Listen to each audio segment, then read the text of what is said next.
அடுத்தது வரலாற்று பொருள்முதல்வாதம். இந்த வரலாற்று பொருள்முதல்வாதமும் உபரி மதிப்பும் வேற எந்த ஒரு தத்துவ ஞானியும் கண்டுபிடிக்கல. இது இந்த ஆரம்ப காலத்துல முதலாளித்துவம் இந்த 17ஆம் நூற்றாண்டிலிருந்து ஆரம்பிச்சது அந்த போராட்டங்கள். அது 18ஆம் நூற்றாண்டுல எஸ்டாப்ளிஷ் ஆகுது. நல்லா அது எஸ்டாப்ளிஷ் ஆன உடனே அது அந்த மூலதனம் பெருகுது. அந்த மூலதனம் தான் மிச்ச அதாவது ஆதி வாழ் சமூகத்திலேருந்து அடிமை வாழ் சமூகம், அதுக்கப்புறம் முதலாளித்துவம், அது நிலப்பிரபுத்துவ சமுதாயம், அதுலேருந்து முதலாளித்துவ சமுதாயம், இது எல்லாம் வருது.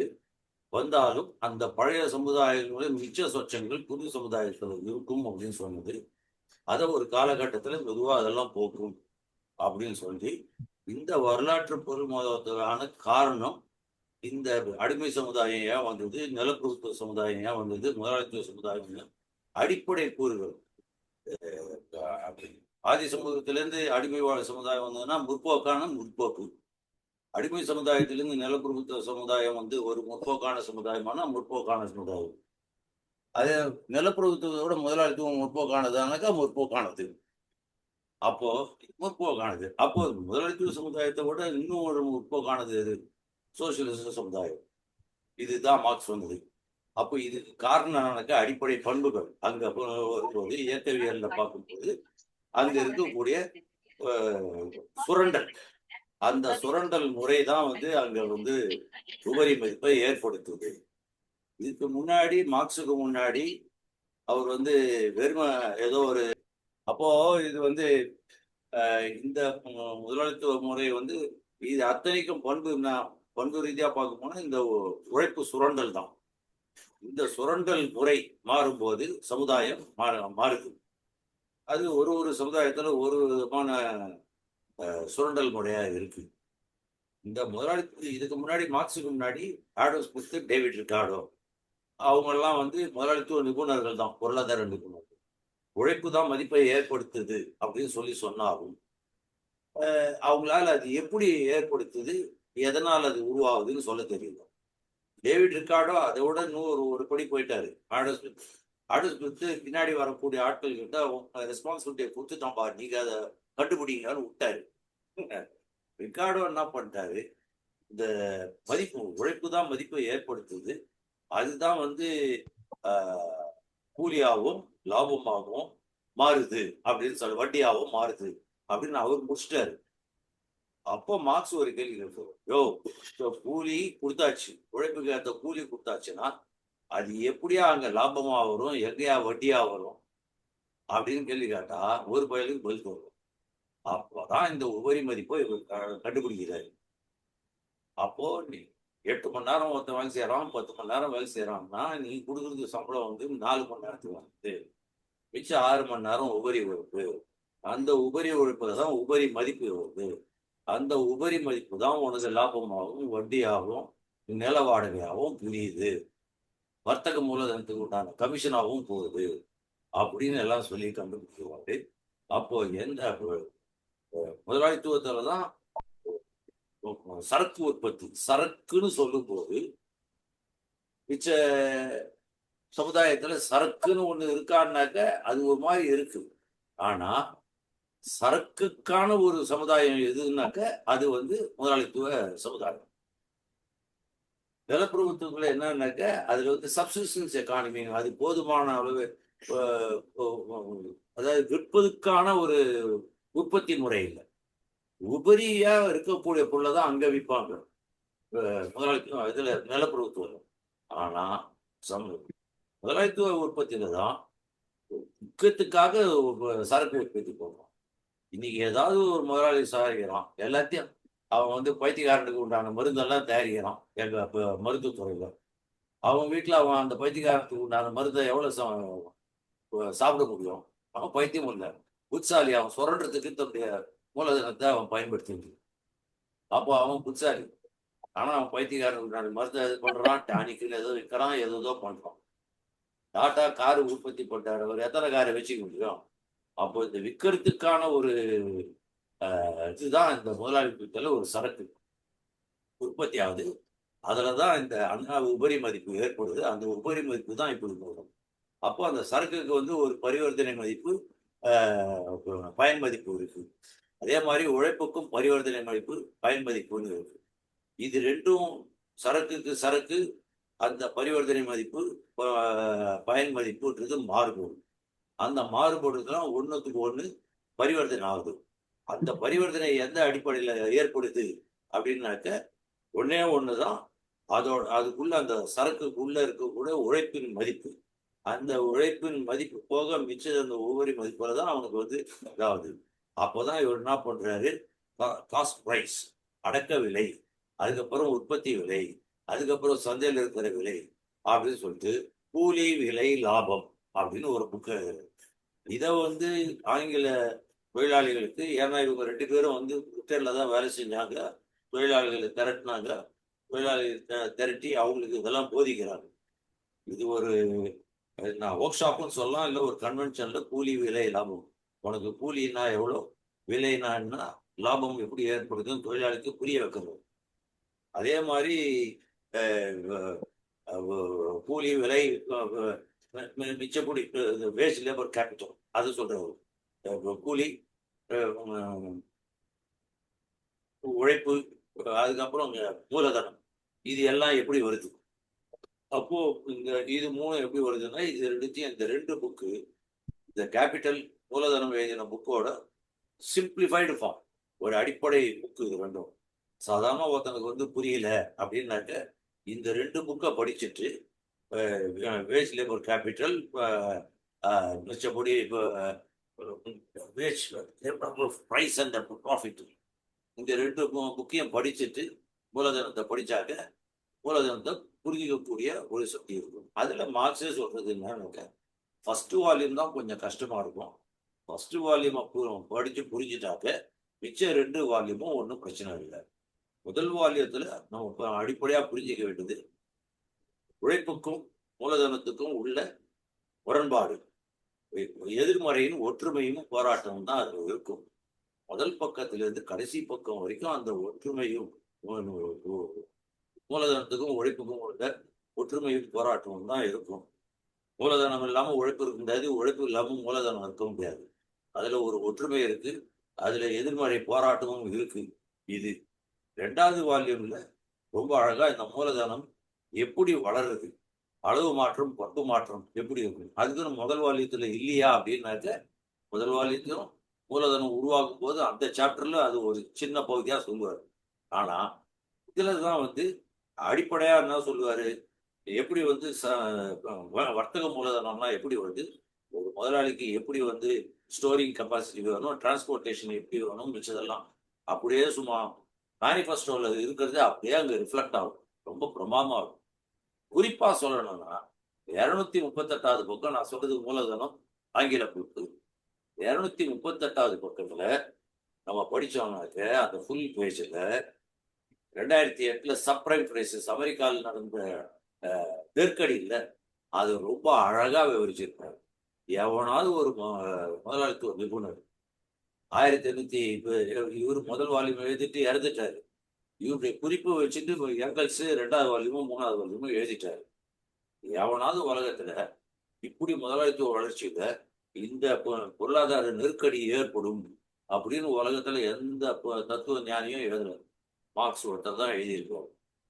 இன்னைக்கு காலையில படிக்கும் போதும் 528வது பக்கத்துல 3வது வால்யூம்ல அந்த கிரைசிஸ், ஸ்பெகுலேட்டரி கேபிட்டல், பிக்ஷியஸ் கேபிட்டல், எப்படி ஊக வாணிபம் எப்படி எல்லாம் முதலாளி பண்ணலாம், அவன் எங்க போய் மாட்டிக்கிறான் அப்படின்னு சொல்லிட்டு 1848ல பிரிட்டன்ல எப்படி அந்த இந்த ஸ்பெகுலேட்டரி ஊக வாணிபத்தினால ரயில்வே லைன் அப்பெல்லாம் வந்து தனியார் தான், எதுவுமே வந்து கவர்மெண்ட் ரயில்வே ட்ராக் எல்லாம் போடல.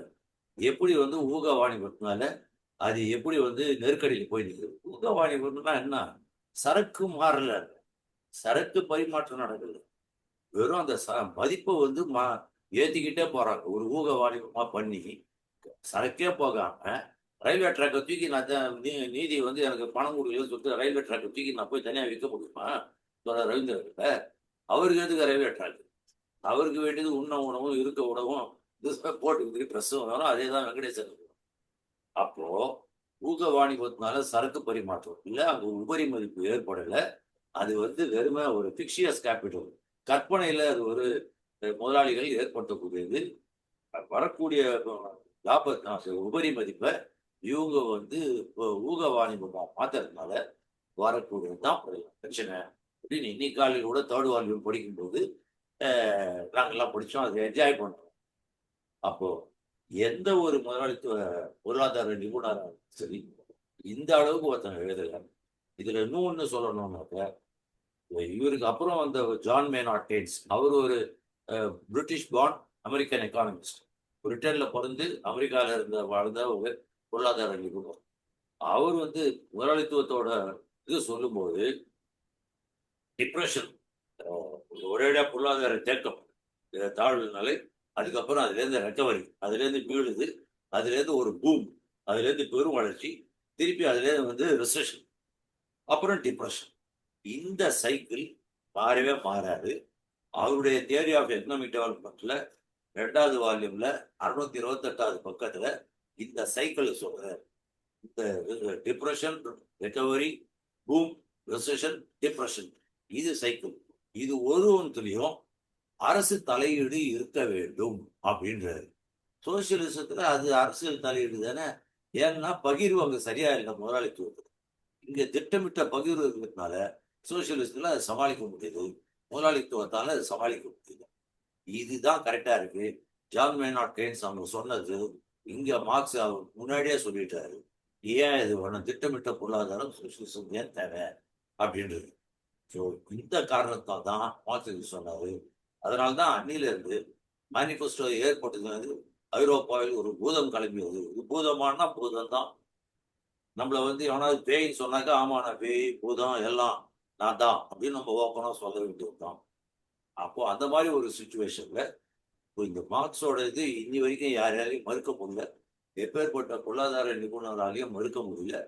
இது வந்து பல்வேறு நிபுணர்கள் இன்னைக்கு வந்து ட்ராட்ஸ்கி எல்லாம் பல விதமா அதெல்லாம் மறுத்து போயமா எங்கேயோ போய் டிவி ஆயிட்டாரு. வெட்டி பூசுவா நிலையில போனதுனால அது ஒரு மாதிரி டைலூட் ஆகி போச்சு. ஆனா மார்க்ஸோட இது இன்னைக்கும் நிக்குது. அதை யாராலையும் எதிர்த்து பேச முடியல. இதுதான் ஒரு சின்ன இன்ட்ரோடக்ஷனா நான் சொல்ல வருவேன்.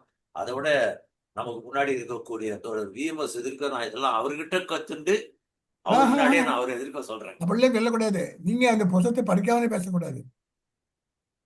படிச்சுட்டு சொல்றது அந்த மூல கேபிட்டல் வேஜ் கேபிட்டல் அந்த புத்தகத்தை படிச்சுட்டு நீங்க பேசல. ஜெனரலா பேசுறது அது ரைட், விடுங்க. மற்ற மற்ற மற்ற தோழர்கள் இந்த புஸ்தகம் 1847 எழுதப்பட்ட புஸ்தகம். நான் பேசுறது கேக்குதா? 1847 மார்க்ஸ் இளைஞனாக இருந்த பொழுது எழுதப்பட்ட புத்தகம். சர்வதேச தொழிலாளர் சங்கம் உருவாகாத காலத்தில் எழுதப்பட்ட புஸ்தகம். 49 வெளியிடுறாங்க. அது இங்க படிச்சு பார்த்தீங்கன்னா அதுல என்ன இருக்கும் அப்படின்னா, தொழிலாளியை வந்து முதலாளியை அடக்குவதுதான் அதுல இருக்குமே தவிர வேற எதுவும் அதுல இருக்காது. இந்த லேபர் தியரி ஆஃப் வேல்யூங்கிறத ஆடம் ஸ்மித் கொண்டு வந்திருப்பாரு. டேவிட் ரிக்கார்டோ, ஆடம் ஸ்மித் 2 பேர் தான் உழைப்பின் அடிப்படையில் வந்து பொருளாதாரத்தை அவங்க அலசுவாங்க. அந்த 2 உழைப்பு கோட்பாடை தான் மார்க்ஸ் என்ன பண்றாருன்னா திருத்துறாரு, அதை மேன்மைப்படுத்துகிறார். சோசியலி நெசசரி லேபர் டைம் அப்படின்னு சொல்லி ஒரு பொருளுக்கு வேல்யூ, பொருளுக்கு வேல்யூ வரணும்னா சோசியலி நெசசரி லேபர் டைம் அப்படின்னு சொல்லி ஒரு புதிய கன்செப்டை உருவாக்குறாரு. ஒரு பொருளை உருவாக்குவதற்கு எவ்வளவு நேரம் செலவாகுதோ அதுதான் அவருடைய மதிப்புன்னு அவங்க சொன்னதை இவர் என்ன சொல்றாரு, இல்ல ஒரு நெசவாளி வந்து ஒரு வேஷ்டியை 8 மணி நேரம் அவன் உற்பத்தி பண்ணான்னா அந்த வேல்யூ 8 மணி நேரம் வேல்யூன்னு சொல்லுவீங்க. ஆனா அதே வேட்டிய மெஷின் மூலம் 2 நிமிஷத்துல பண்ணிடுவாங்க. அப்போ அதனுடைய வேல்யூ என்னன்னு 2 நிமிஷம் தான் வரும். சோசியலி நெசசரி லேபர் டைம் புதிய தீரை கொண்டு வர்றாரு. ரெண்டாவது, மார்க்சுக்கு பிறகு என்ன நடக்குது பொருளாதாரத்துல, அதை மார்க்ஸ் சொல்றாரு. ஒண்ணு வல்கர் எக்கானமி, இன்னொன்னு scientific economy. Labour theory value extend பண்ணும் பொழுது இந்த வல்கர் எக்கானமிங்கிறது தான் இப்பொழுது பாப்புலரா இருக்கிறது. அந்த முதல் புத்தகத்தில் அவர் என்ன எழுதுவார்னா, 1847 அந்த பேஜ் அந்த கேபிட்டல் அந்த புத்தகத்துல முதலாளிகள் மூலதனத்தினுடைய உற்பத்தி சக்தி யாருன்னா தொழிலாளி தான். தொழிலாளியினுடைய உழைப்பு தான் மூலதனமாக மாறுகிறது. அதை ஆடம் ஸ்மித் டெட் லேபர்னு சொல்லுவாரு. இவர் சொல்வாரு, மீண்டும் மீண்டும் மீண்டும் தொழிலாளியினுடைய உழைப்பு சக்தியை மீண்டும் மீண்டும் பயன்படுத்துவது மூலம்தான் மூலதனம் வளர்ச்சி ஆகும் அப்படின்னு இதை புதுசாக திருத்துவார் அதுல. ஆனா இப்ப என்ன நடக்குது அப்படின்னா, ஒரு காலத்துல கேபிட்டலிசம் பொருளை உற்பத்தி பண்ணி சந்தையில பொருளை உற்பத்தி பண்ணி அதன் மூலம் உபரி திரட்டுகிறது. ஆனா இப்போ என்ன நடக்குதுன்னா, அந்த உபரிக்கு மானிட்டரிஸ்ட் பாலிசின்னு சொல்லிட்டு இப்போ பணமாக்கம், உற்பத்திக்கு பதிலாக பணம் சம்பாதிக்கும் ஒரு உறவாக உருவாக்கி மாற்றி போச்சு. இதுக்கு இடையே எதெல்லாம் நடந்திருக்கு? சர்வதேச தொழிலாளர் சங்க அமைப்பு உருவான பிறகு அதுக்கு பிறகுதான் கேபிட்டல்ல எழுதுறாரு.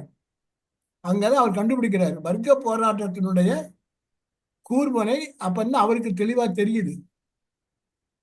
அதுக்கு முன்னாடி கிடையாது. ஏன்னா அப்போ ஐரோப்பிய தொழிலை ஒன்றுபடுத்துவாங்கன்னு எதிர்பார்க்கவே இல்லை அவரு. அவர் எழுதுற அந்த புஸ்தகம் எழுதுற காலத்துல. அது வந்த பிறகு அவர் தான் அதுக்கு பிறகுதான் கேபிட்டல் எழுதுறாரு. இப்ப என்ன அப்படின்னா, மூலதனம் சரக்கை உற்பத்தி பண்ணுவதற்கு பதிலாக பணத்தை உற்பத்தி பண்ணுகிறது. மேக்கிங் மணி தான் இப்போ. இப்போ பூர்ஷ்வா பொருளாதாரங்கிறது மேக்கிங் மணி. அதனால அதுக்கும் அப்போ உற்பத்தி பாதிக்கப்படும். நெருக்கடிக்கு முக்கிய காரணமே எல்லாரும் பணம் உற்பத்தி பண்ண போறாங்களே தவிர சரக்கு உற்பத்தி பண்றதுக்கான அதிக முதலீடு கிடையாது. இதுதான் இந்த அந்த அதுக்கும் அன்னைக்கு இன்னைக்கு உள்ள வித்தியாசம். இந்த வித்தியாசத்தை நம்ம புரிஞ்சுக்கணும். இனிமே சரக்கு உற்பத்திக்கு முக்கியத்துவம் கொடுக்காத எந்த சமூகமும் நெருக்கடியில் தவிக்கும். அமெரிக்காவில் இருக்கக்கூடிய மிகப்பெரிய கஷ்டம் என்னன்னு கேட்டா, அவன் சரக்கு உற்பத்தி பூரா வெளிநாட்டுக்கு அனுப்பிச்சிட்டான், ஏற்றுமதி பண்ணிட்டான். அதனால இப்போ அவங்க தவிக்கிறாங்க. மீண்டும் ட்ரம்ப் என்ன பண்றாருன்னா, அதை மீண்டும் அங்க கொண்டு வருவதற்கு அவர் முயற்சி பண்றாரு. எனவே ட்ரம்பை அங்கு உள்ள அமெரிக்கர்கள் வரவேற்பார்கள். அவன் பூரா இங்க இருந்து என்கிட்ட வாங்கடா பொருளைங்கிறான். இந்த வித்தியாசத்தை நம்ம பார்க்கணும். இதுதான் இந்த இந்த புத்தகத்தினுடைய ஆரம்ப காலத்து மார்க்ஸினுடைய எழுத்துக்கும் சர்வதேச தொழிலாளர் சங்கம் அமைப்பு உருவான பிறகு அவருடைய எழுத்துக்கும் உள்ள வேறுபாடை இந்த புத்தகத்து மூலம் அறிந்து கொள்ளலாங்கிறது தான் என் மனசுல பட்டது. இதுதான் நான் நினைக்கிறேன்.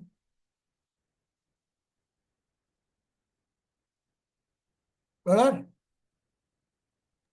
கேக்குதா நான் பேசுனது? கேக்குது கேக்குது நீங்க பேசுனது நான் கேக்குது கேக்குது கேக்குது. தோழர் சுகுமார் தோழர், நீங்க முடிச்சிட்டீங்கல்ல தோழர்? வெறும் இன்ட்ரோடக்ஷன் தான் தோழர், வெறும் இன்ட்ரோடக்ஷன் இன்ட்ரோடக்ஷன் தான் முடிச்சேன். சரி, அதான் தோழர். இப்ப நாங்க இந்த புக்கு சொல்லியிருந்தீங்கன்னாக்க இந்த புக்கு சொல்லியிருந்தீங்கன்னா தோழர் விஎம்எஸ் சொன்னார், அதை சொல்லியிருப்பேன். இருக்கட்டும் இருக்கட்டும் இருக்கட்டும், உரையாடல் தானே தோழர். நாங்க இப்ப நான் தமிழ் மூலதனத்தை முதல்ல படிக்கும் முன்னாடி இந்த கூலி விளைப்பு மூலதனம், கூலி விலை லாபம், இதை ஒரு புறக்கணும். இன்றைக்கு அந்த புத்தகம் உலக அளவுக்குள்ள சிவப்பு தின புத்தகம்னால அதுக்கு மரியாதை சொல்ற மாதிரி அதை மையமா வச்சு திடீர் கூட்டம் அரேஞ்ச் பண்ணது. அதுல இப்ப இன்னைக்கு கூட எங்க சேகரன் தோழர் கூட இங்க இருக்காரு. சேகரன் டேலர் சீனியரான ஒரு என்ற முறையில அவருடைய வழிகாட்டல நாங்க தொடர்ந்து மூலதனம் படிக்கும்போது இன்னைக்கு வேலை நாள்னு ஒரு பகுதியை படித்தோம். இப்ப அதுல இப்ப நான் என்னுடைய ஒரு தொழிலாளி என்ற முறையில என்னுடைய உணர்வை மார்க்ஸ் எப்படியெல்லாம் என்னுடைய வேலை நிலைமையை எப்படியெல்லாம் அவர் அறிஞ்சு புரிஞ்சிருக்கிறாரு அப்படிங்கிறத சொன்னேன். அதை நான் சொல்லணும்னு ஆசைப்படுறேன். உதாரணமா, நான் வந்து மதுரை சிம்மக்கல்ல ஒரு ஸ்வீட்டு காரம் கடையில வந்து 13 வயசுல தினசரி 13 மணி நேரம் வேலை செஞ்சேன். எனக்கு 13 ரூபா தினக்கூலி. எனக்கு பயங்கர சந்தோஷமா இருக்கும். 13 வயசுல 13 ரூபா சம்பாதிக்கிறேன்டான்னு. ஆனா இன்னைக்கு மூலதனத்தை படிக்கும்போது என்ன ஆகுதுன்னா, அது வந்து ஒரு வேலை நாள்ல ஒருத்தர் வந்து தன்னுடைய அதாவது உழைப்பு சக்தியை மறு உற்பத்தி பண்றதுக்கு, அவருக்கு உயிர் வாழ்வதற்கு தேவையான பொருள் பண்றதுக்கு அவர் 6 மணி நேரம் வேலை செய்யறாரு. முதலாளி அந்த உபரி உழைப்பு நேரத்துல தான் உபரி மதிப்பை உருவாக்குறாருன்னு அவர் அழகா வந்து எப்படி நான் சுரண்டப்படுறேன் அப்படிங்கிறத நான் வளர்ந்த பிறகு மூலதனத்தையும் இந்த மூலதனத்துக்கான முன்னோடி புத்தகங்களா தான் அந்த கூலி உழைப்பும் மூலதனமும் இருக்கு. இப்ப நான் வந்து எனக்கு மார்க்ஸ் வந்து இப்ப தொழிலாளியா வாழ்வதற்கு வாய்ப்பு இல்லாமல் ஓரளவுக்கு மேட்டுக்கூடியா இருந்தா கூட நான் வாழ்ற வாழ்க்கைய கரெக்டா எப்படி என் கஷ்டத்தை அவர் கஷ்டமா நினைச்சு அந்த சூழலை எப்படி உருவாக்கி அதுல இருந்து அந்த அனுபவத்துல இருந்து கோட்பாடா எப்படி உபரி மதிப்புன்னு ஒண்ணு உருவாக்குனாரு அப்படிங்கிற மாதிரி எனக்கு வந்து இருந்தது. மற்றபடி தமிழ் இந்துல நான் வேலை செய்யும் போது உடல் உழைப்பாளிகள் மீற மூளை உழைப்பாளிகளை வந்து எப்படி எப்படி வந்து இன்று வளர்ந்திருக்குது. இப்ப அந்த அடிப்படை புத்தகங்கள்ல பேசப்பட்ட நிலைமைகள் ஆலை தொழிலாளி நிலைமை, அவன் மூளை உழைப்பாளிக்கான நிலைமைகள்ல கூட அந்த வாழ் நிலைமைகள் எப்படி மேம்பட்டு இருக்குங்கிறத ஒரு விவரத்தையும் நான் பகிர்ந்துக்கணும்னு நினைக்கிறேன். ஒரு வருஷம் தமிழ்நாட்டுல வேலை செஞ்ச பிறகு அந்த முதலாளி ஒருத்தர் வந்து என்ன சொன்னாருன்னா, எது மாதிரி இல்லாத ஒரு புது மாதிரியான பண்டத்தை உருவாக்கி இருக்கிறோம், மார்க்கெட்ல வேலை நல்லா போய்கிட்டு இருக்குன்னு சொன்னாரு. அப்பதான் எனக்கு நாம எழுதின கட்டுரை எல்லாமே சரக்கு தான் அப்படின்னு தோணுச்சு. அந்த சரக்கு கூட இன்னைக்கு எப்படி இருக்குன்னா 6 மணி நேரம் தான் எனக்கு வேலை கொடுத்த வேலை கான்ட்ராக்ட்ல. ஆனா நாங்க 13 மணி நேரம் தான் வேலை செஞ்சோம். அங்க அந்த அளவுல இன்னைக்கு இணையதளத்துல என்னுடைய கட்டுரை இருக்கு. ஒன் டைம் யூஸ் கூட கிடையாது. அதனுடைய பயன் மதிப்பு என்னன்னா, இன்னமும் நான் வேலையை விட்டு வந்து 10 வருஷம் ஆக போகுது. ஆனாலும் அதை வந்து முதலாளி திரும்பவும் திரும்பவும் அவருக்கான பயன் மதிப்பை அவருக்கான உபரி இதை நான் கொடுத்துக்கிட்டு இருக்கிற மாதிரி ஒரு பக்கம் நிதி மூலதனம் மாறிக்கிற மாதிரியே இந்த சுரண்டு முறைகளும் வளர்ந்து போயிட்டு இருக்குது அப்படிங்கிறத நான் அனுபவம் சார்ந்த ஒரு ஒரு நான் பகிர்வாக நான் இந்த இந்த தினத்துல பகிர்ந்துக்கிறேன் தோழர். அடுத்தவங்க உரையாடலை தொடரலாம்னு நினைக்கிறேன். யாரு தோழர் பண்றீங்க? தோழர் நான் வரேன். கேக்குதா தோழர்? தோழர் கேக்குது கேக்குது கேக்குது. முதல்ல ஃபர்ஸ்ட் இன்றைக்கு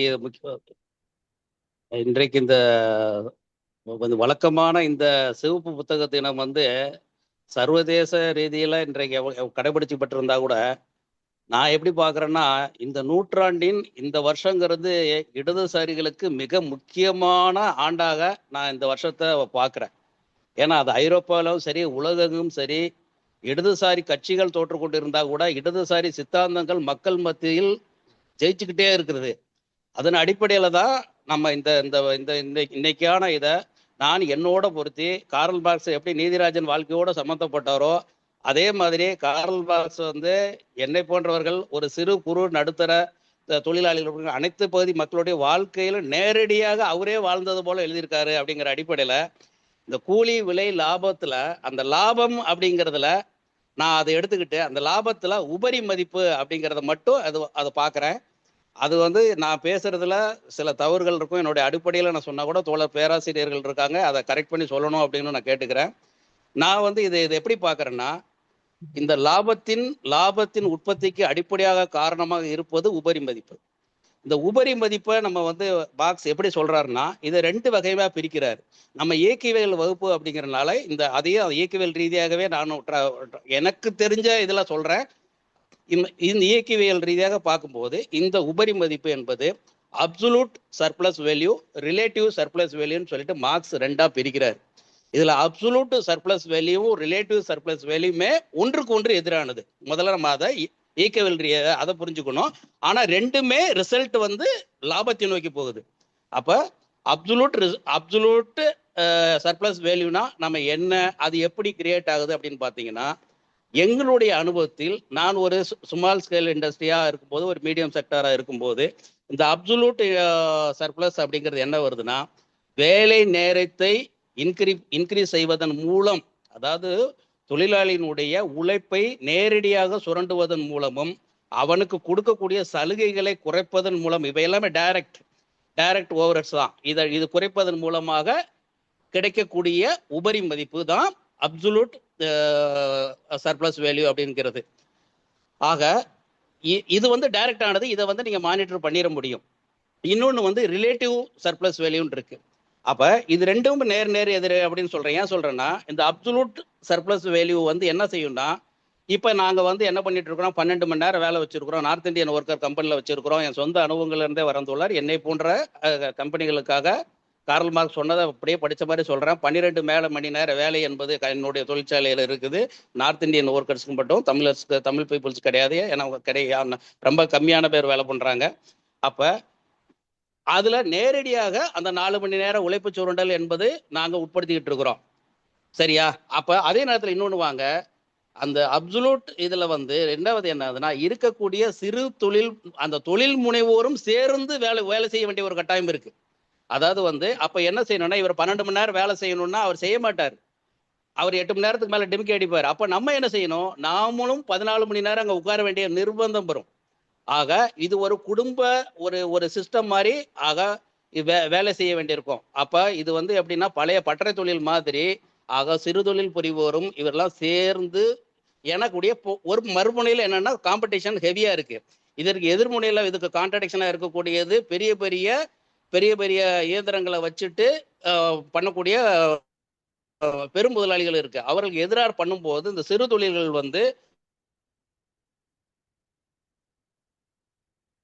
ஹலோ, என்னாச்சு? அவருக்கு என்ன ஆச்சு? இன்றைக்கு வரக்கூடிய பட்ஜெட்டா இருக்கட்டும், எல்லாமே இருக்கட்டும், பாருங்க, ஏஐயா இருக்கும், ஏஐக்கான கான்ஃபரன்ஸ், இது எல்லாமே எதை கொண்டு வர போகுதுன்னா, அப்சல்யூட் சர்ப்ளஸை காலி பண்ண போகுது, ரிலேட்டிவ் சர்ப்ளஸை இன்க்ரீஸ் பண்ண போகுது.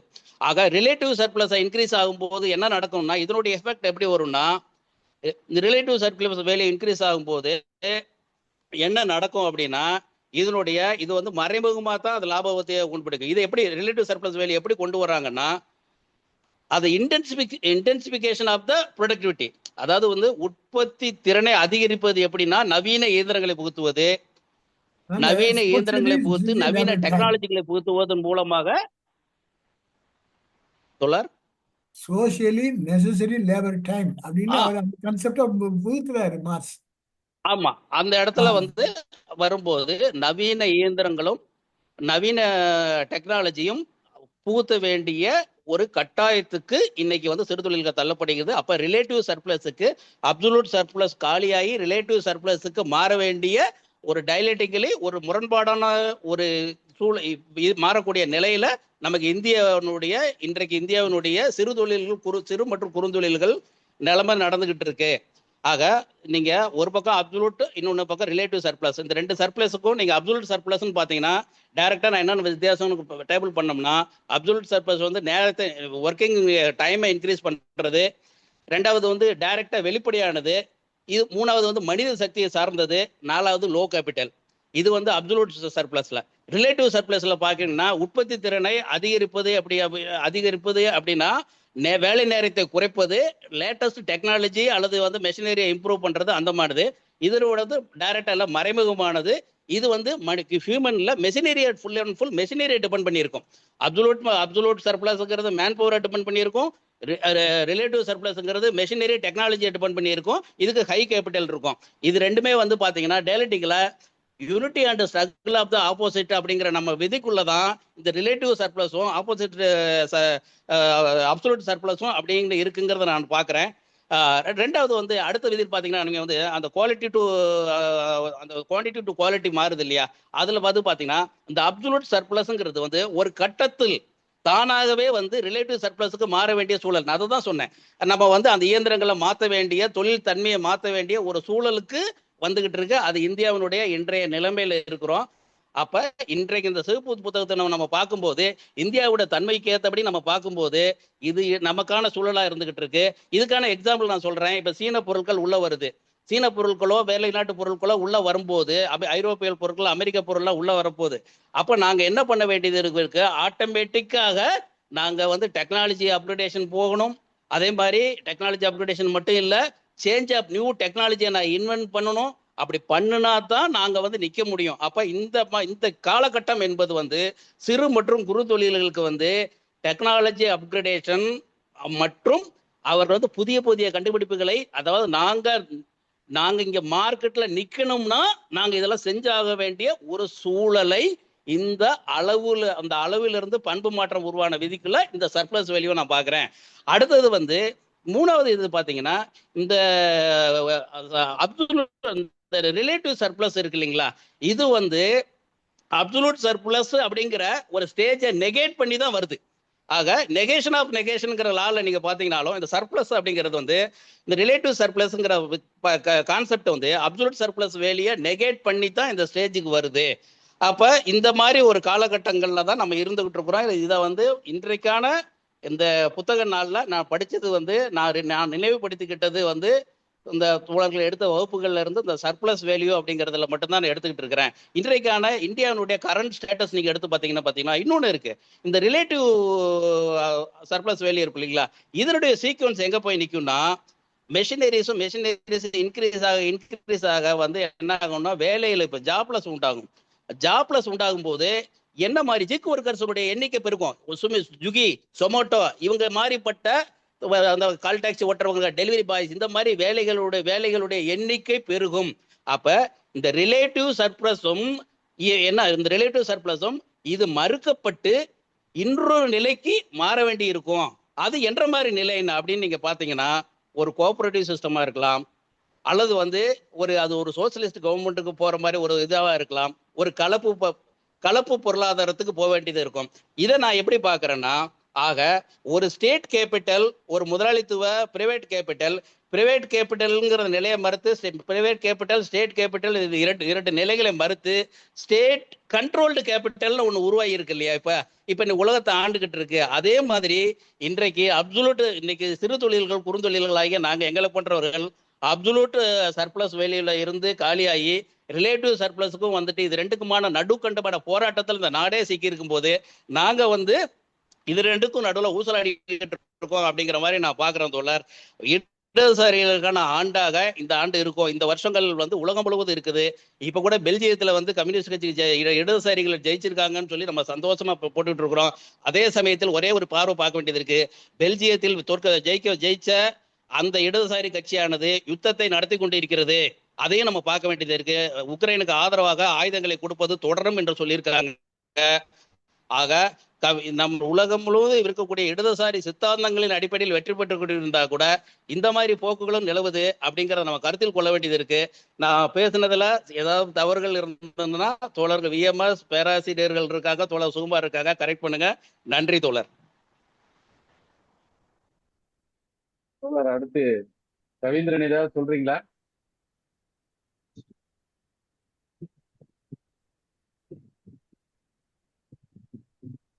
இல்ல நான் இந்த புத்தகம் படிக்க இல்ல, படிச்ச ரொம்ப காலம் ஆனோடியால. ரொம்ப காலம்.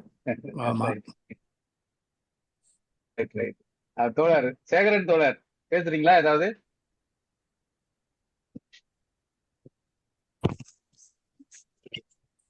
வணக்கம் தோழர்களே. வணக்கம். நான் ஒரு நிமிஷம் உங்களை அறிமுகப்படுத்திடுறேன். ஏன்னா நீங்க இல்ல ரெண்டாவது கூட்டம் தான் வந்திருக்கீங்க. இருக்கட்டும் தோழர்.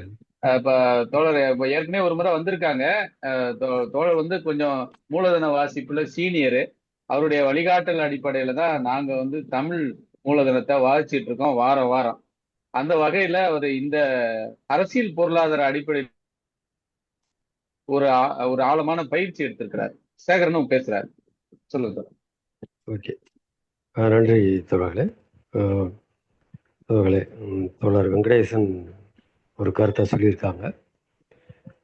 அப்சல்யூட் சர்ப்ளஸ் வேல்யூ எனக்கு வந்து தமிழில் தான் ஒரு தொடர்ச்சியாக பேச முடியும்.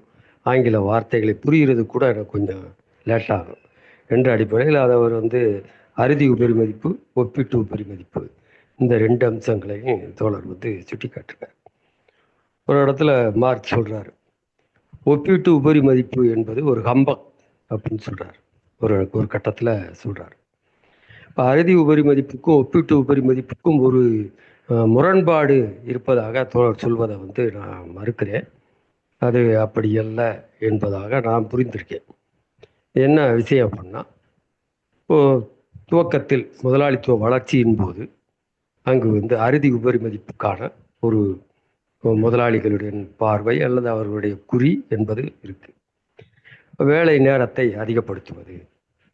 இப்போ வேலை நேரத்தை அதிகப்படுத்துவது என்பது இங்கே வந்து ஒப்பீட்டு உபரி மதிப்புக்கான விஷயம் அல்ல, அது அறுதி உபரி மதிப்புக்கான ஒரு ஏற்பாடு என்பதை நம்ம பார்க்கலாம். அப்போ ஒப்பீட்டு உபரி மதிப்பு அப்படின்னா என்ன அப்படின்னா, வேலை நேரம் என்பது சட்ட ரீதியாகவோ இல்லை சமூக மரபு ரீதியாகவோ ஒரு வரம்பிடப்படுது. அது 8 மணி நேரம் அல்லது 10 மணி நேரம் என்று வரம்பிடப்படுது. அவ்வாறு வரம்பிடப்படக்கூடிய அந்த நிலைமைகளில் தோழர் சொன்னது மாதிரி அந்த நவீன எந்திர சாதனங்கள், நவீன தொழில்நுட்ப அம்சங்கள் இவையெல்லாம் பூத்துவதன் மூலமாக தொழிலாளிகளுடைய அவசிய உழைப்பு நேரத்தை குறைப்பது. ஏற்கனவே பார்த்துருக்கோம், ஒரு வேலை நாள் என்பது 2 பகுதிகளை கொண்டது. ஒன்று அவசிய உழைப்பு நேரம், இன்னொன்று உபரி உழைப்பு நேரம். இதில் உபரி உழைப்பு நேரத்தை அங்கு வந்து நீட்ட முடியும்னா என்ன செய்யணும்னா, ஒன்று வேலை நாளின் அந்த நேரத்தை நீட்டணும். அவ்வாறு நீட்டினீங்க அப்படின்னா ஆட்டோமேட்டிக்காக அவசிய உழைப்பு நேரத்திலிருந்து உபரி உழைப்பு நேரம் என்பது மேலும் நீளமாக இருக்கும். ஆனால் அந்த வேலை நாளுக்கான அந்த காலம் என்பது வரம்பிடப்படுது, சட்ட ரீதியாக வரம்பிடப்படுது, 8 மணி நேரம் என்று வரம்பிடப்படுது. அப்போ இந்த வரம்புக்குள்ளாக உபரி உழைப்பு நேரத்தை நீட்டணும். இதுக்கு என்ன செய்ய முடியும் என்பதுதான் முதலாளித்துவ அடிப்படையில் அது விரும்பியோ விரும்பாமலோ இந்த அம்சங்கள் என்பது நடக்குது. ஆனால் எந்திர சாதனங்கள் உள்ளே நுழைது, புதிய டெக்னாலஜி என்பது வரும்போது உற்பத்தி என்பது பெருகுகிறது. இப்போ உற்பத்தி பெருகுது, ஆனால் அதே நேரத்தில் அந்த பெருகிய உற்பத்திக்குள் செலவிடப்பட்ட உழைப்பு சக்தியின் செலவு என்பது அதே அளவில் தான் இருக்குது, கூடுதல் இல்லை என்பதையும் பார்க்குறோம். தொழிலாளிகள் எண்ணிக்கையாக இருந்தாலும் சரி, அவர்களுடைய உழைக்கக்கூடிய நேரமாக இருந்தாலும் சரி. அப்போ இந்த நிலைமைகளில் அப்போ வந்து அவசிய உழைப்பு நேரத்தை குறைப்பது என்பது தான் அங்கே இருக்கக்கூடிய அம்சம். அப்போ உற்பத்தி என்பது அதிகமாகும் போது அந்த உற்பத்தியில் செலவிடப்பட்ட உழைப்பு நேரம் என்பது ஏற்கனவே இருக்கக்கூடிய உற்பத்தியின் அளவை விட இந்த உழைப்பு நேரம் என்பது குறைவாக இருக்குது. அந்த அடிப்படையில் அந்த உற்பத்தி பொருட்கள் என்பது மலிவாக கிடைக்கிற ஒரு சூழ்நிலை. அப்போ தொழிலாளிகள் தங்களுடைய வாழ்வுக்கான சாதனங்களை வாங்கணும் அப்படின்னா அந்த சாதனங்கள் இவர் ஏற்கனவே வாங்கி கொண்டிருக்கக்கூடிய கூலி என்பது ஒரு கூலி என்பது அவர் பெற்றுக்கொண்டிருக்கிறார். அப்போது அவர்களுடைய வாழ்வு சாதனங்களின் விலை என்பது குறையும் போது அங்கே அவருடைய கூலியின் விலை அதே அளவின் விளைவாக கூடுதல் வாழ்வு சாதனங்களை அவர் பெற முடியும் என்பதையும் நம்ம பார்க்கணும். அப்போ இப்படிப்பட்ட நிலைமைகளில் அந்த தொழிலாளியானவர் கூடுதல் வாழ்வு சாதனங்களை பெற முடியும்.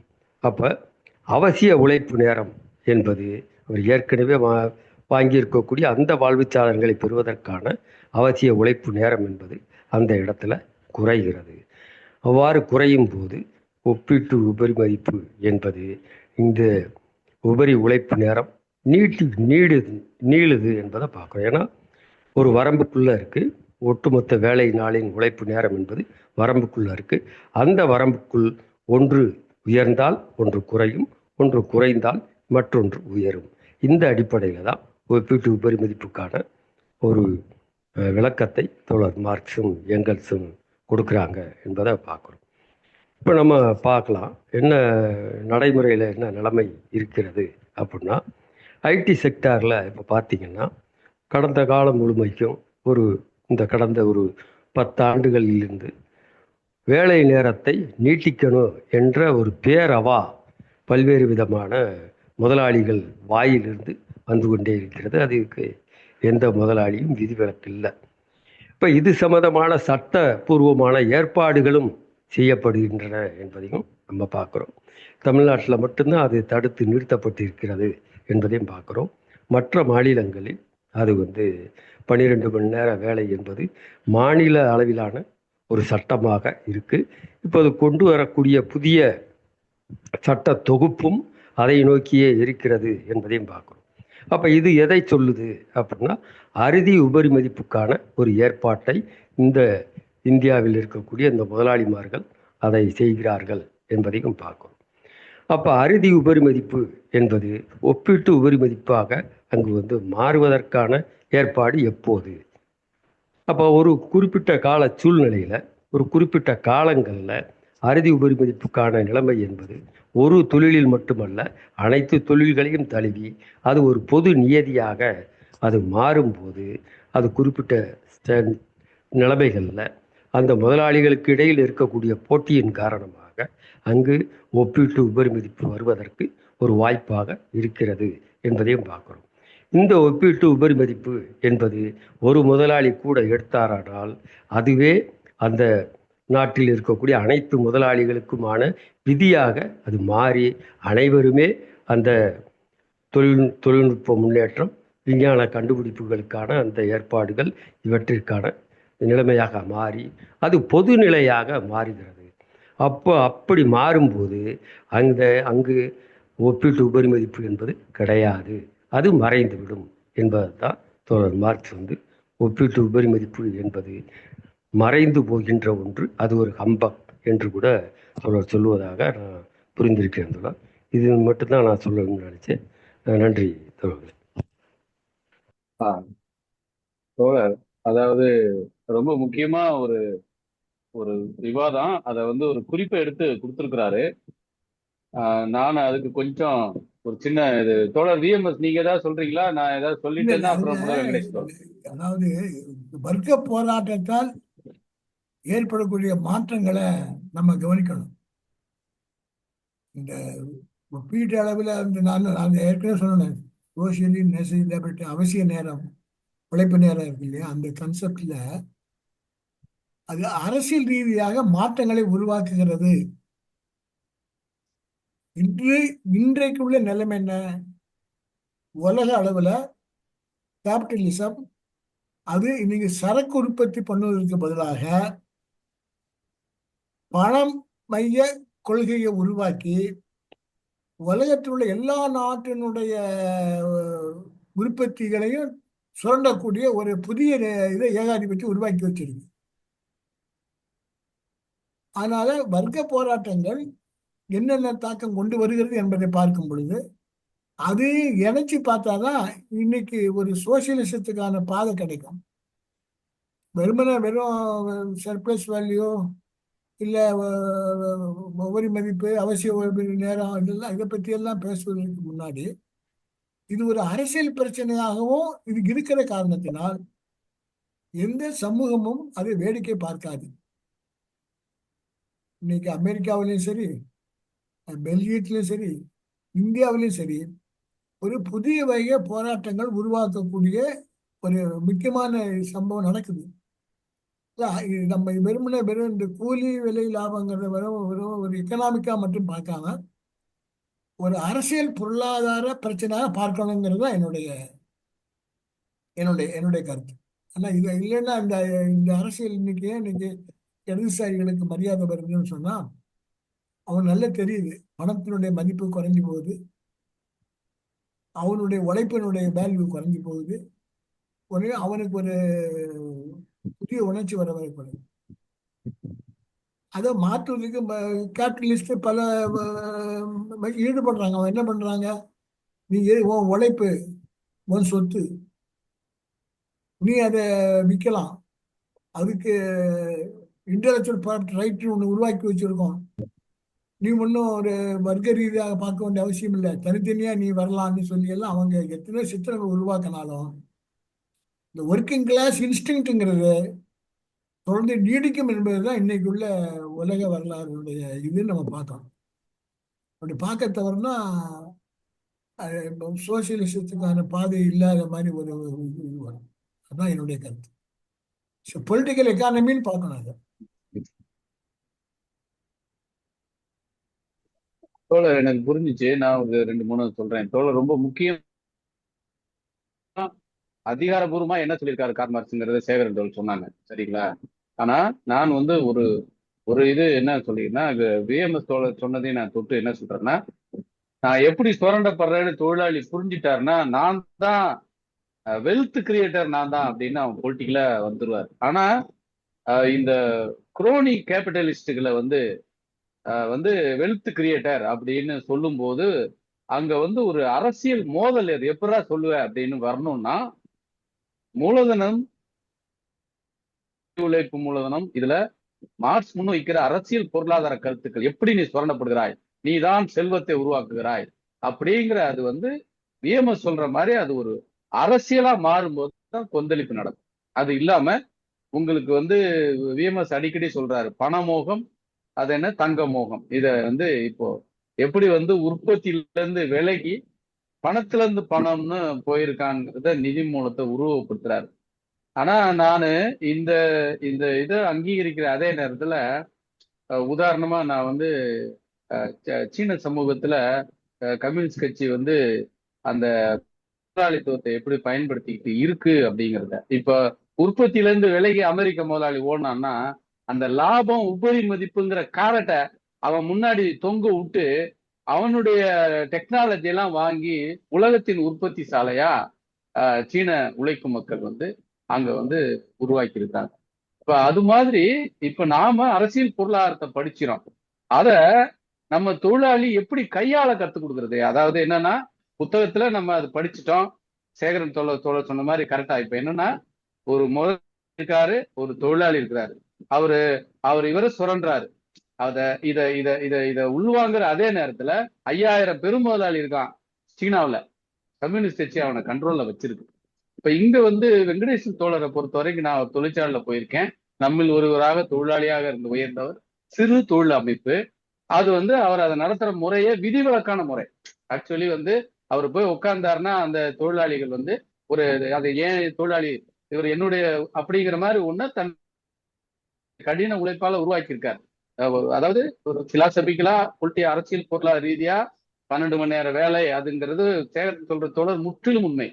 ஆனா நான் புரிஞ்சுக்கிறது வெங்கடேசன் தோழருடைய இது என்ன புரிஞ்சுக்கிறேன்னா, அவர் சீனாவுக்கு போயிருக்காரு, கட்சியுடைய உறுப்பினராக இது பண்ணி பண்றாரு. இப்போ நாம இன்றைக்கு உழைக்கும் மக்கள் தொழிலாளி வர்க்கம் இந்த அரசியல் பொருளாதாரத்தை உள்வாங்கிட்டு ஒரு சமூக மாற்றத்துக்காக விஎம்எஸ் சொன்ன மாதிரி அதை பொலிட்டிக்கலா கொண்டு போகும்போது இன்றைய உற்பத்தி உறவுகளை வளர்த்து எடுக்கிற ஒரு ஒரு ஒரு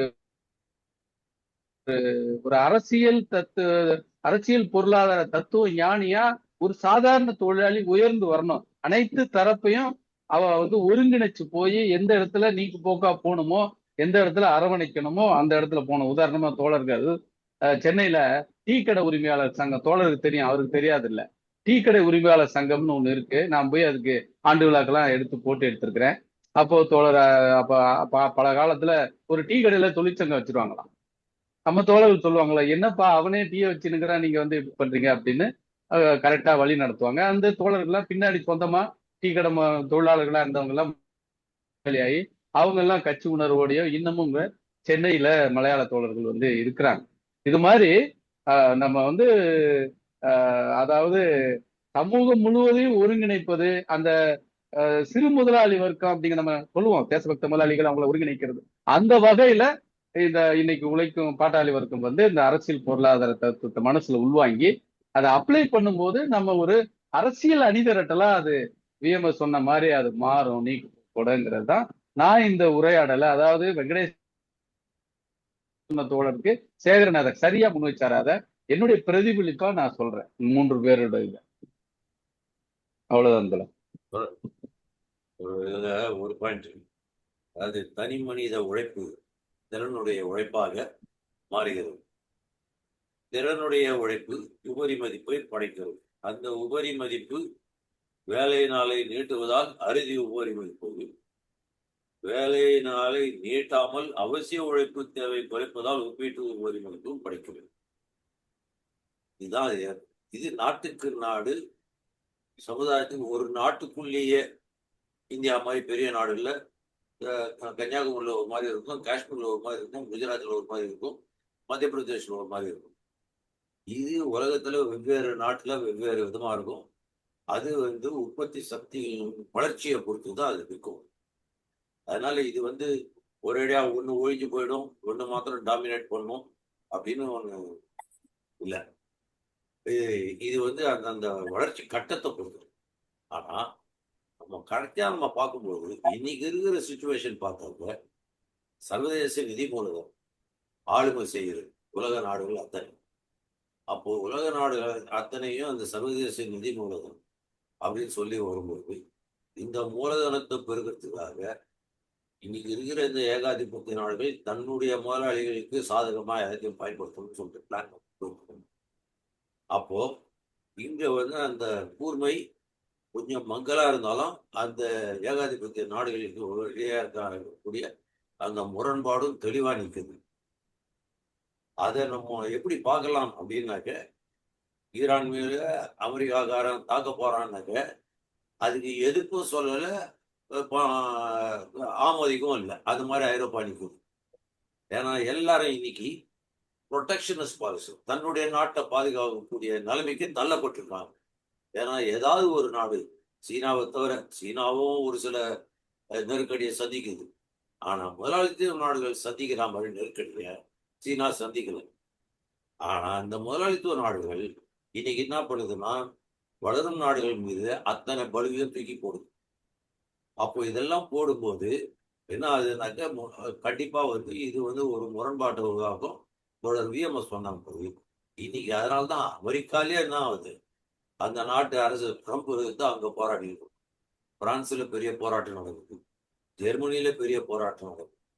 இதெல்லாம் இன்னைக்கு நடந்தது. இதே பெல்ஜியம்ல இன்னைக்கு போராட்டம் நடந்தது. ஆஸ்திரேலியால போராட்டத்தோட எங்க பாப்புலேஷன் கம்மியா இருக்கிற ஒரு நாடுன்னு சொல்லக்கூடிய ஒரு நாட்டுல இன்னைக்கு அங்க வந்து ஆர்ப்பாட்டம் நடக்குது, போராட்டம் நடக்குது.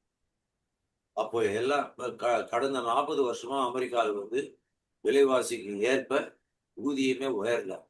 அங்க பெரிய போராட்டம் வெடிச்சிட்டு இருக்காங்க யூஎஸ்ல. இப்படி ஒரு நிலைமை. ரவீந்திரநாத் பார்த்துட்டு ஏதாவது சொல்ல முடியும்னாக்க ரவீந்திரநாத் சொல்லலாம் அதை பத்தி. ஏன்னா ஆனா எனக்கு வந்து தகவல் வந்து யூஎஸ்ல இருக்கிறவங்க ஆமா நீ சொல்றது உண்மை அப்படின்ற மாதிரி சொல்றாங்க. ஏன்னா பல வருஷமா அவங்க இருக்காங்க. நான் கேட்டதுக்கு அதான் எனக்கு பதில் வருது. அப்போ கன்சியூமர் ப்ரைஸ் இண்டெக்ஸை வச்சு அவங்களுக்கு எக்ஸ்பிளைன் பண்ண அதில் அவங்க புரிஞ்சுக்கணும். ஆனா இதை வந்து நம்ம இன்னைக்கு எப்படி அரசியல் படுத்தணும்? கிக் ஒர்க்கர்ஸ்லாம் வரோம், ஏஐ வந்தாது யார் எனக்கு முதலாளி அப்படின்னே தெரியாது. ஒரு ஆப் என்ன டாமினேட் பண்ணும், முதலாளி யாருன்னு தெரியாது. அதான் இன்னைக்கு கிக் ஒர்க்கர்ஸ், ஜொமேட்டோ கமோட்டோ இதெல்லாம் இருக்குது. அப்போ இந்த மாதிரி ஒரு சூழ்நிலையா தள்ளப்போகும். அதுக்குன்னு எல்லா துறையிலையும் ஒரு மாறுபானாக்க மாறாது. ஒரு பாலான துறையில மாத்துறதுக்கு முதலாளிகள் கிடைப்பாங்க. ஆனா அதனால சமுதாயத்துல கொந்தளிப்பு தான் வரும். ஏன்னா ஒரு குறைந்தபட்ச ஊதியம்ல சமுதாய உழைப்புக்கு ஏத்த மாதிரி விலைவாசிகள் நிர்ணயிக்கப்படும். தொடர்பு சொன்னது மார்க்ஸ் சொன்னது கரெக்டா இருக்குது. ஆனா அதுக்கேற்ற கூலி கிடைக்கல கண்டிப்பா தொழிலாளிக்கு வேற வழி இல்லை, ரோடுக்கு தான் வந்தாகணும், போராட்டம் தான் நடத்தி ஆகணும். அதுக்கு மாற்று வழியே கிடையாது. ஷார்ட்கட்லாம் காண முடியாது. இதுதான் நிலைமை. அப்போ இந்த போராட்டம் தான் இன்னைக்கு வெடிச்சிட்டு இருக்கு உலக நாடுகளுக்கு. இந்தியாவில் இத்தனை போராட்டம் நடத்திருக்கோம். இங்க வந்து மீடியா வந்து முதலாளிகள் கண்ட்ரோல்ல இருக்கிறதுனால எதுவும் வெளியில போட மாட்டாங்க.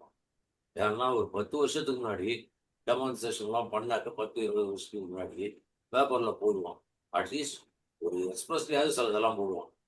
அதை வந்து லெஃப்ட் பார்ட்டிஸை கிரிட்டிசைஸ் பண்ணுவாங்க. அது சிஐடியை கிரிட்டிசைஸ் பண்ணி போடுவோம், விமர்சனம் பண்ணி போடுவோம். ஆனால் பண்ண என்ன போச்சுன்னா சிஐடியு கொஞ்சம் விரிவடைய ஆரம்பிச்சுது, கொஞ்சம் பலமாக அதுக்கு பேர் கொஞ்சம் வர ஆரம்பிச்சுது. அவனுக்கு கிரிட்டிசைஸ் பண்ண போய் விமர்சனம் பண்ண போய் அதுக்கு பேர் ஜாஸ்தி ஆகுது. அவன் எது போனாலும் போடாதீங்கதான் அப்படின்னு மீடியா அவன் கண்ட்ரோலில் இருக்கிறதுனால எதையும் போட. இப்படி நம்மள பல்வேறு விதத்துல இந்த இடதுசாரி சிந்தனைகளை வந்து மடக்கிறாங்க. இப்போ இதையும் தாண்டி தான் இன்னைக்கு பல்வேறு போராட்டங்கள் நடந்துருக்கு. இந்த போராட்டங்கள் மார்க்ஸ் சொன்னது இன்னைக்கும் நிரூபிச்சிருக்கு. இந்த மூலதனத்துக்கும் உழைப்புக்கும் உண்டான போராட்டம் ஏன் நடக்குதுன்றது மார்க்ஸ் சொன்னதுதான் உதாரணமா நிற்குது. இது இந்த நெருக்கடி வரத்துக்கும் மார்க்ஸ் சொன்னதுதான் காரணம். ஏன்னா தொழில்நுட்பத்தோட விஎம்எஸ் அதை கரெக்டா சொல்லணும். இந்த ஊக வாணிபம், எனக்கு உற்பத்தி எங்கேயாவது நடக்கட்டும், லாபம் மாத்திரம் எனக்கு அப்படின்னு அமெரிக்காவுக்கு ஆரம்பிக்கிறான். அது அந்த மாதிரி நடக்காது கதை. அது அது அது பண்ண முடியாது. அவன் நாட்டிலே உற்பத்தி நடக்கலைன்னா அந்த நாட்டில் வேலை இல்லை. வேலையின்மை இன்னைக்கு யூஎஸ்ல பயங்கரமா இருக்கு. அப்போ இதெல்லாம் தான் காரணம். அப்போ மார்க்ஸ் சொல்லும்போது வேலையின்மையால் வறுமை, வறுமையும் முதலாளித்துவம் ஒரு நாணயத்தில் இரு பக்கங்கள் மார்க்ஸ் ரொம்ப தெளிவாக சொல்லுவோம். அப்போ வறுமை எங்க இருக்கும்? எப்போ வந்து அன்எம்ப்ளாய்மெண்ட் வேலையின்மை இருக்கோ அங்கதான் வறுமை இருக்கும். அப்போ இந்த முரண்பாடு இன்னைக்கு மார்க்ஸ் எதுக்கோ சொன்னது கரெக்டா வந்து நிற்குது. அவரு கம்யூனிஸ்ட் கட்சி அறிக்கையில சொன்னதும், மூலதனத்துல சொன்னதும், கூலி விலை இல்லாம புக்கில் சொன்னது எல்லாம் இன்னைக்கு நிரூபணமா இருக்கு. இந்த போராட்டம் மேலும் மேலும் விரிவடைகின்றது தான் என்னுடைய பாயிண்ட். இதுக்கு காரணம் இந்த முதலாளித்துவ உற்பத்தி முறை.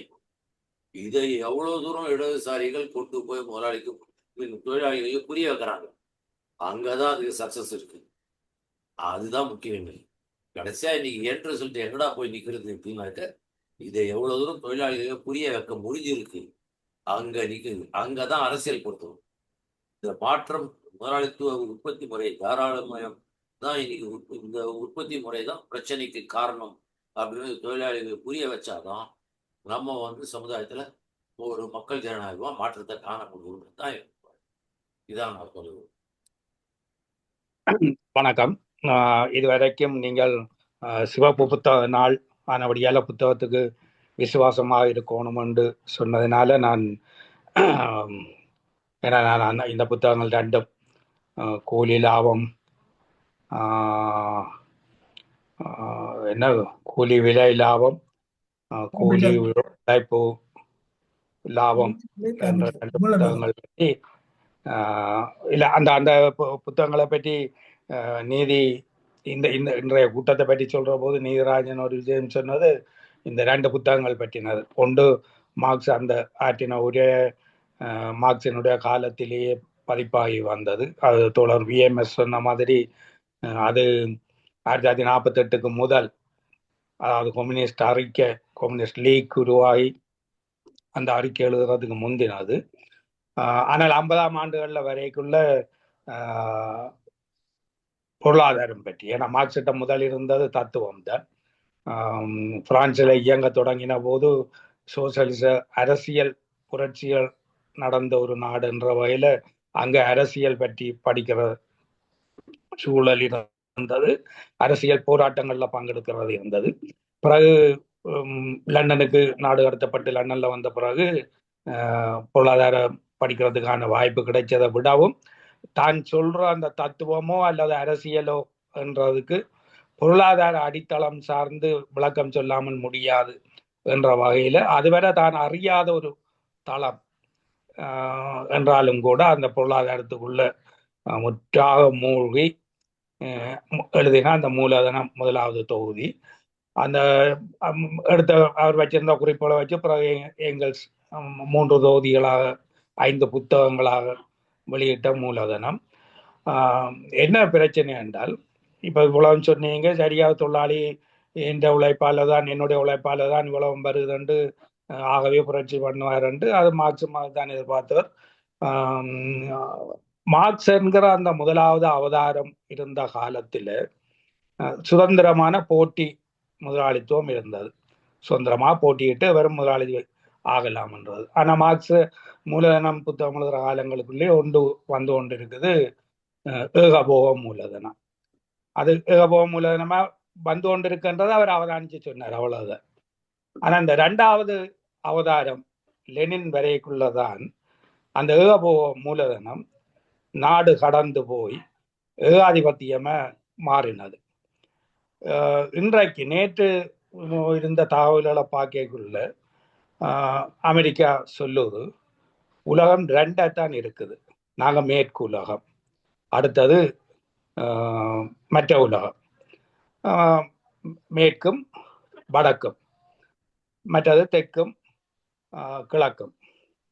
அப்ப உலகம் இந்த 2 இருக்குது. மார்க்ஸ் என்கிற முதலாவது அவதாரமும் லெனின் என்ற 2வது அவதாரமும், லெனின் என்ற 2வது அவதாரம் சொல்லி ஏகாதிபத்தியம், சரி ஏகாதிபத்தியம் இந்த இதுல பலவீனமா இருந்த கண்ணியை உடைச்சு கொண்டு நாங்கள் சோழியத்தை உருவாக்கி இருக்கிறோம், பாட்டாளி வர்க்க புரட்சி சோழியத்தை உருவாக்கி இருக்கிறோம். பாட்டாளி வர்க்கம் சரி, மார்க்ஸ் சொன்ன முதலாவது அவதாரம் சொன்னபடி சுரண்டப்பட்டது பாட்டாளி வர்க்கம் உருவாக்கி விட்டது சோழியத்தை.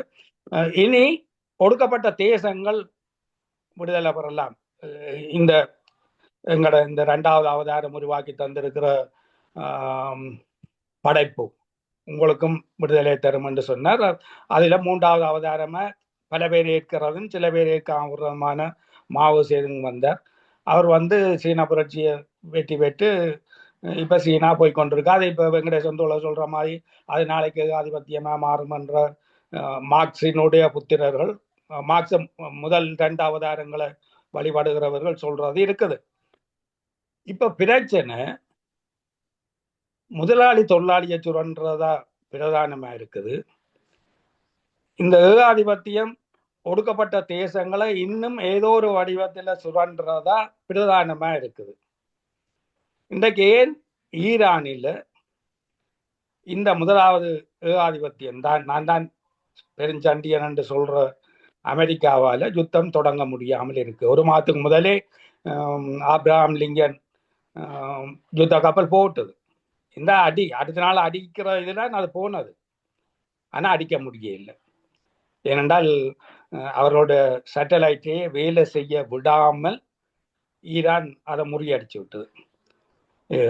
பிஎம்எஸ் தோழர் சொன்னார், அந்த காலத்துல சோவியத் யூனியன் வீழ்ச்சி அடைஞ்சதே ஏட்டிக்கு போட்டியா தொழில்நுட்பத்தை வளர்த்ததால தான் உண்டு. சோவியத் யூனியன் ஏட்டிக்கு போட்டியா தொழில்நுட்பத்தை வளர்த்து யுத்த திறனோட இருந்தது அல்ல அதனுடைய வீழ்ச்சிக்கு காரணம். ஏட்டிக்கு போட்டிக்கு யுத்தத்துக்கு போனதுதான் வீழ்ச்சிக்கு காரணம். உதாரணத்துக்கு வெனிசுலா சம்பவம் நடந்த உடனே சோவியத் யூனியன் இருந்தால் அங்க யுத்த கப்பல் வந்திருக்கும், சோவியத்தின் யுத்த கப்பல் வந்திருக்கும். அதின் மோதலுக்கு பயந்து அமெரிக்கா ஒன்றில் விட வேண்டி வரும், அல்லது ஏதோ ஒன்றை செய்திருக்க வேண்டி வரும், அல்லது ஏதோ ஒரு யுத்தம் தொடங்கி இருக்கும். வெனிசுலாக்குள்ள சோவியத் பட போயிருக்கலாம், ஆப்கானிஸ்தானுக்குள்ள அப்படித்தான் போய் அதுக்குள்ள சிக்கல்பட்டு தான் கடைசியில அழிய வேண்டி வந்தா. அப்படி போய் இராணுவத்தை கொண்டு போய் விட்டு அழிஞ்சதே தவிர தொழில்நுட்ப விருத்தி வந்ததினால அல்ல. யுத்த தொழில்நுட்பம்தான் ஏகாதிபத்தியத்தை பாதுகாக்குது என்றால் அதுக்கு சமாந்தரமான அதை முறியடிக்கிற யுத்த தொழில்நுட்பம் எதிர்த்து போராடுகிறவர்கள்ட்டையும் இருக்கத்தான் வேணும். ஈரான் இன்றைக்கு இவ்வளவுக்கு சவால் விட்டு நிற்க முடியுது என்றால் அந்த தொழில்நுட்ப விருத்தி தான்.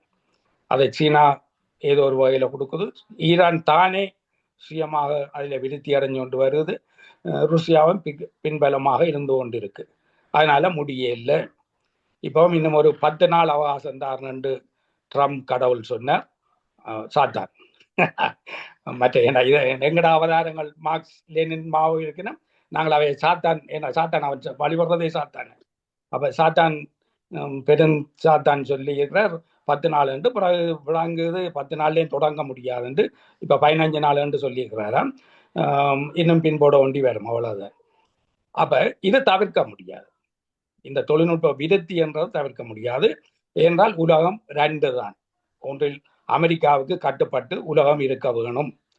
அதை முறியடிக்கிறதுக்கு எங்களால் முடியும் என்று ஈரான் இன்றைக்கு சொல்ல முடிகிறது. யாரினுடைய பிரதிநிதித்துவம்? ஈரான் இன்னொரு நாட்டை ஆக்கிரமிக்கிறதுக்காக இந்த தொழில்நுட்ப விருத்தியை செய்து வச்சிருக்கு, தன்னை பாதுகாக்கிறதுக்கு. அப்ப ஆனால் அமெரிக்கா முழுக்க முழுக்க பிள்ளைன்றது இல்லை. அந்த சாத்தான் சண்டியன், தலைமை சண்டியன் என்ற வகையில அது கேட்குது. வெனிசுலா என்னுடைய மாநிலம், கனடா என்னுடைய மாநிலமாகணும், உக்ரைன் என்னுடைய மாநிலமாகணும், ஐஸ்லாந்து என்னுடைய, ஐஸ்லாந்து இல்ல, அயர்லாந்து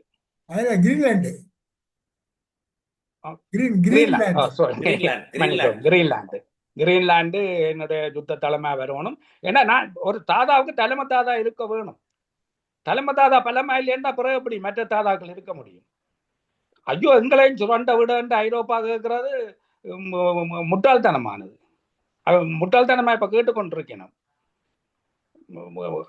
அமெரிக்கா கேட்குது, இவ்வளவு காலம் உங்களுக்கு செலவு செய்து கொண்டு இருந்ததார், நேட்டோவுக்கு இவ்வளவு பணத்தை செலவு செய்து கொண்டு இருந்ததார் நாங்கள் தானே.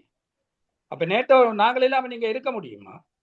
எப்படி நீங்க எங்கட சொல்ல மாதிரி உக்ரைனில சண்டையை பிடிச்சு கொண்டு செலவு செய்து கொண்டிருப்பீங்க? இன்னும் அவ்வளவு ஆசை அவன் விழுங்கி கொண்டு இருக்கிறான் ஜெலன்ஸ்கி. எப்படி நீங்க இவ்வளவு காசையும் வீணடிச்சு கொண்டிருக்க முடியும்? அப்போ ஒரு தாதா சண்டியன் தலைவன் சொல்றதுக்கு பணிஞ்சுதான் ஆகணும். பணியத்தான் போகுது ஐரோப்பா. ஐரோப்பா இன்றைக்கு அமெரிக்காவோட முரண்பட்டு கொண்டிருக்கிறது நிலைக்க போற ஒரு விஷயம் இல்லை.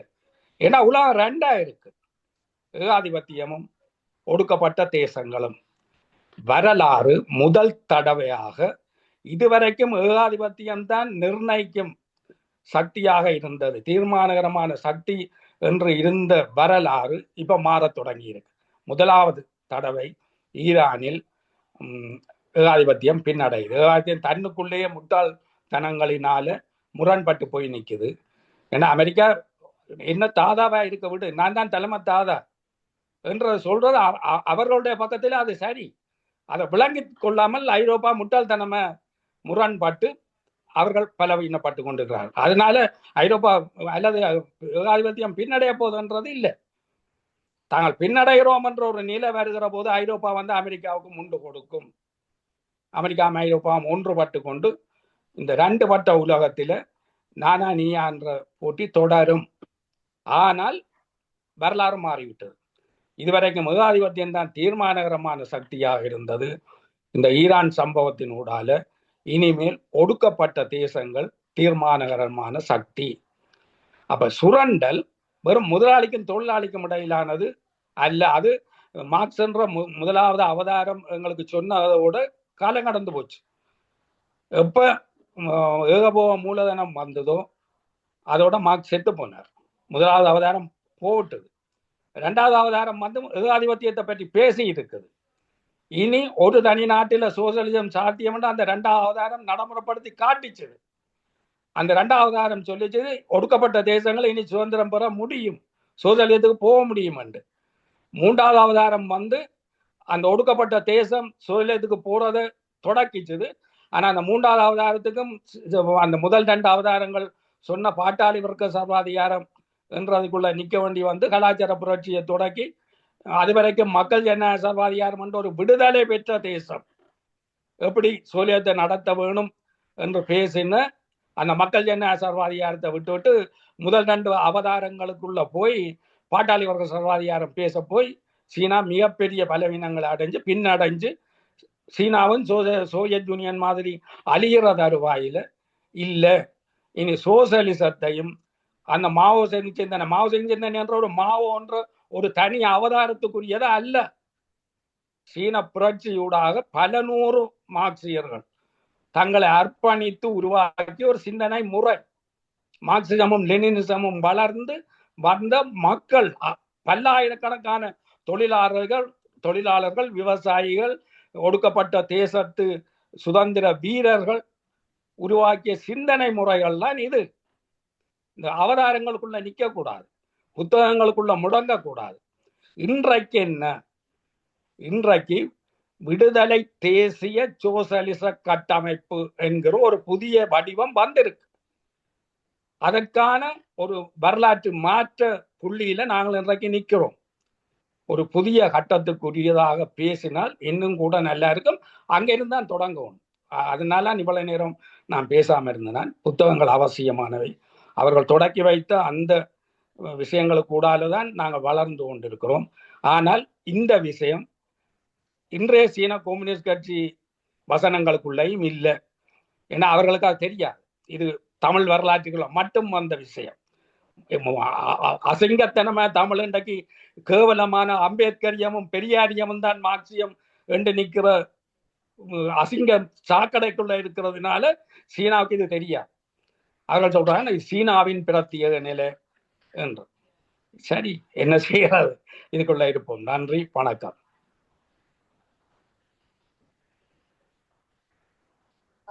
தோழர் விஎம்எஸ் ஏதாவது சொல்றீங்களா தோழர்? இல்ல இது போதும். இது நல்ல விஷயம். அதாவது பொலிட்டிக்கல் எக்கானமி தான். ஆமா, நல்ல விளக்கங்கள் இன்னைக்குள்ள நிலைமை பற்றி நல்லா சொல்லிட்டாரு. அதுக்கு மேல என்ன இருக்கு? அதான் 10:30 ஆயிடுச்சு. நம்ம கூடுதலா தான் டைம் எடுத்துட்டோம். இப்ப என் பாயிண்ட் என்னன்னா, முடிச்சிடலாம், முடிவுக்கு வந்துடலாம்னு நினைக்கிறேன்.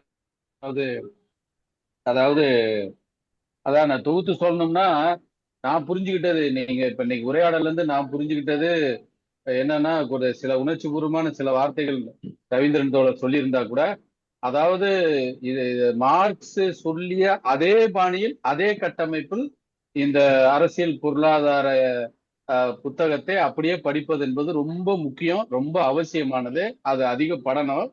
ஆனால் வளர்ந்திருக்கிற புதிய சூழ்நிலைகளுக்கு ஏற்ப அதை அப்ளை பண்ணுவது, அதை நடைமுறைப்படுத்துவது, அணிதிரட்டலுக்காக திரட்டுவது எப்படி என்கின்ற அந்த இதுலதான் ரவீந்திரனுடைய உரையாடலை பார்க்கணும். ரவீந்திரன் நீண்ட காலமாகவே, அதாவது தொழிலாளி விவசாயி கூட்டணி என்பது அடுத்த கட்டத்திற்கு வளர்ந்து முதல்ல தொழிலாளி மட்டுமே ஒரு சமூக மாற்றத்தை செய்து விடலாம்னு ஒரு கருத்து நிலைக்கு வந்தாங்க. அதற்கு முன்னாடி எங்கெல்ஸ் வாழ்க்கை வரலாறுல என்ன சோவியத் யூனியன் வெளியிட்டதுல என்ன சொல்றாங்கன்னா, அதற்கு முன்னாடி இளைஞரா இருந்த மார்க்ஸ் எங்கெல்ஸும் தத்துவ ஞான உணர்வு உள்ள இளைஞர் சக்தி தான் சமூகத்தை விடுதலை செய்யும்னு ஒரு கருத்துக்கு வர்றாங்க.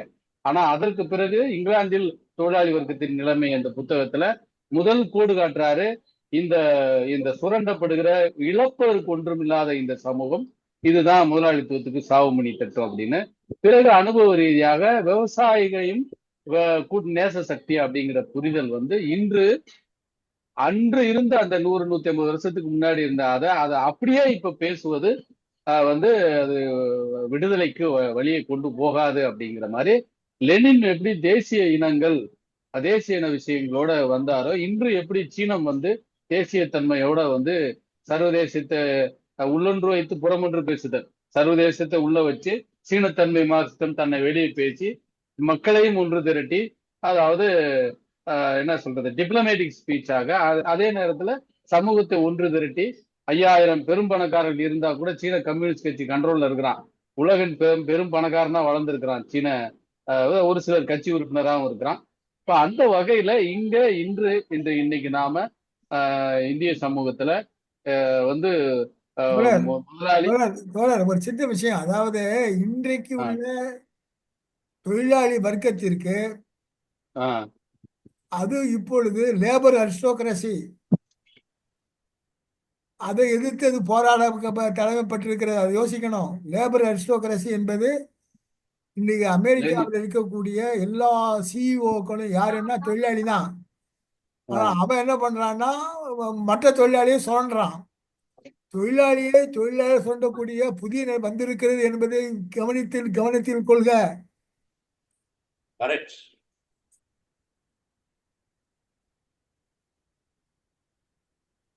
தொழிலாளியுடைய கேரக்டர் ஊழியருடைய கேரக்டரா மாறி இருக்கு. அவன் பூசா ஆயிட்டான்.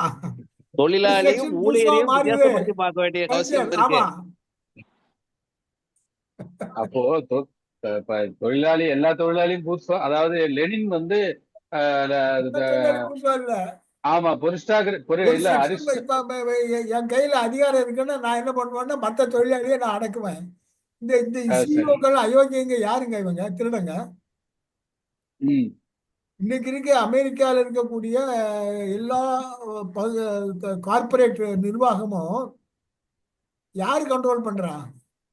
அதுல பங்குதாரர் தானே கண்ட்ரோல் பண்றான். அது முதலாளியே கிடையாத.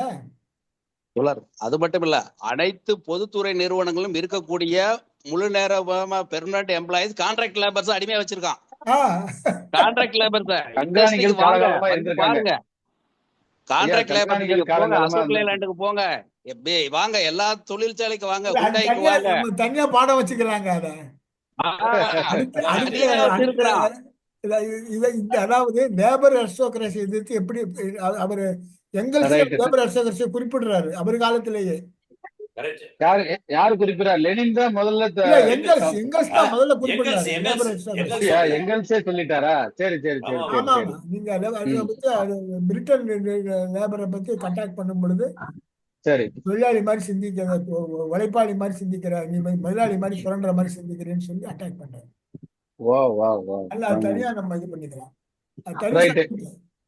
ரைட்டு. அப்போ நம்ம நிறைவுக்கு கொண்டு வருவோம். சரிங்களா? ஆமா, இன்னைக்கு முடிச்சுக்கலாம். ஏன்னா இது முடிவுக்கு வர்ற சப்ஜெக்ட் இல்ல. உரையாடல அந்த நேரத்திலேயே அப்படி விடுவோம். ஆமா, நம்ம உரையாடலை கேட்கிற ஒரு 5-10 பேரு அவங்கவுங்க கருத்துக்களுக்காக போய்கிட்டோம். தோழர் வந்திருந்த எல்லா தோழர்களுக்கும் நன்றி. அடுத்த கூட்டத்துல சந்திப்போம். வணக்கம். முடிச்சுக்கிறேன். நன்றி தோழர். சரி.